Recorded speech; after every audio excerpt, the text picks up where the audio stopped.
Hi,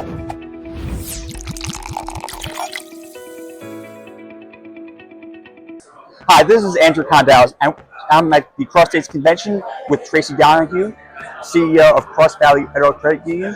Thanks for showing up today. Thank you. Thanks for having me. I appreciate the opportunity to be here in Atlantic City. We're going to discuss the most important topic first. What is your favorite drink? My favorite drink, if it's non-alcoholic, it's just an unsweet iced tea. Of course. But if we throw in a little booze, I'm a Tito's and Club girl. Tito's and Club. Tea, straight, simple, no, very limited sugar. I don't really like sweet. I like a little more tart. Interesting. Okay, it's a little more tart. All right. Okay. Yeah, I think it blends with my sassiness. All right.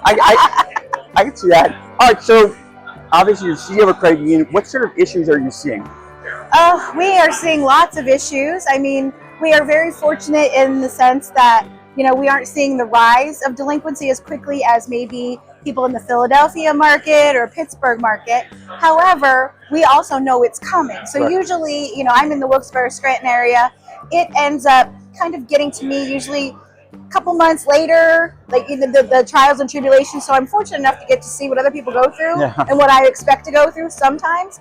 But our biggest concern right now is on the collections. And how do we help our members through this time when we know that things are going to be really hard for them to make ends meet with inflation and the rising interest rates. Right. So that's one of the things we worry about, collections and where that's going to go, and who is our resource to help us when we get into those situations, or products and services that we don't really know much about because we've never had to deal with them.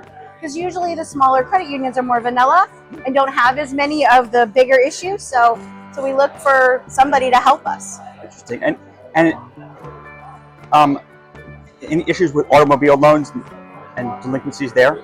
We do. We find that the most of our delinquencies are in the used area, are unsecured or are used vehicles. And we find that is usually when those delinquencies arise, it's because of issues with mechanical repairs. Right. And then there's no way for those people to recover because they can't go afford a new one.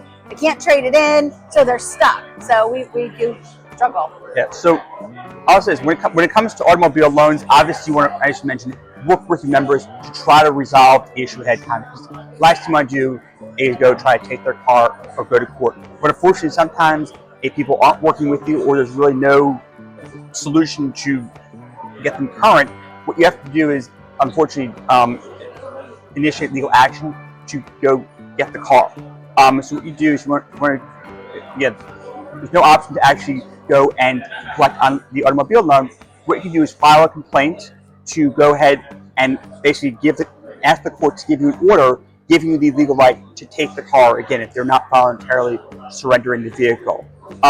Once you got possession of the car, you can then go you can provide them some certain required notices, and then you're able to go and sell the car. And when you sell the car, you've got to do it in a commercially reasonable way, which typically means an auction that's well advertised.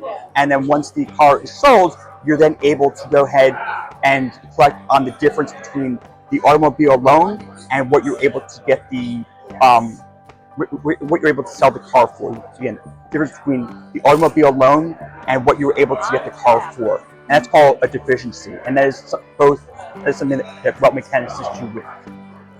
Well, while we're talking, sure. Tell me a little bit about, from your perspective, one of the things that happened during the pandemic was, there was a rise in ATVs, non-titled vehicles, or if they were titled, you have to encumber them in some sort of way. But the people, once they get them, they go out in the woods, and then you can't find them. So what does a credit union do in those instances where they have collateral, but there's really nothing that's locked it down? What resources are out there for those credit unions? That's a very difficult situation to be in. To me, I think unfortunately, that's a situation where you have to just work with the member and perhaps just remind them that, hey, maybe we can't. I mean, I'm not telling them you can't find the car, but just remind them that any non-payment on a loan does impact their credit score. It will impact them in the future. Thank you for showing up today. Thank you for giving us some of your time. Well, I appreciate your time, and thank you for having me. Awesome. Thanks so much. Right. I appreciate you coming out.